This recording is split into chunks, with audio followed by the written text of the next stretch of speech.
ठीक है, तो संविधान के इवॉल्व होने का जो प्रोसेस था ना, वो ब्रिटिश रूल के से चला रहा था। अब देखो, जो ब्रिटिशर्स रूल कर रहे थे ना, वो दो टाइप से रूल किए थे। पहला कंपनी रूल और दूसरा था क्राउन रूल। ठीक है, अब जो कंपनी ने रूल किया, मतलब ईस्ट इंडिया कंपनी का जो रूल रहा, वो कब तक रहा? वो रहा 1600 से 1857। ठीक है, 1857। क्राउन रूल जो ब्रिटिशर्स ने डायरेक्ट आके रूल किया, वो किया 1858 से 1858 से 1947 आजादी। ठीक है, अब देखो ब्रिटिशर्स क्या करते थे, वो हर 10 साल पे या कुछ सालों पे ना रूल लेके आते थे, कुछ एक्ट लेके आते, कुछ नियम लेके आते थे।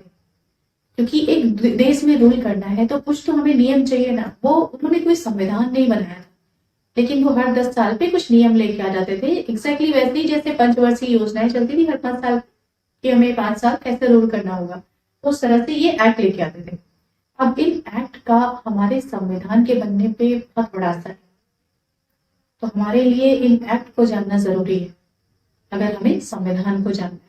ठीक है, तो इन एक्ट्स को हम देखेंगे, ये हमारे एग्जाम पॉइंट ऑफ व्यू से भी बहुत इंपॉर्टेंट है। तो कंपनी रूल जो था 1600 से 1857, इसमें जो पहला एक्ट आता है वो आता है रेगुलेटिंग एक्ट। ठीक है, 1773। और फिर उसके बाद आता है पिट्स इंडिया एक्ट 1784। फिर आता है चार्टर एक्ट 1813। फिर है चार्टर एक्ट 1833। फिर नेक्स्ट है हमारा चार्टर एक्ट 1853। ये 5 एक्ट कंपनी रूल के इंपॉर्टेंट है।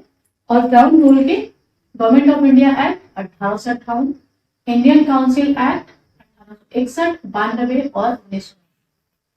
Government of India act 1919, government of India act 1935, government of India act 1947।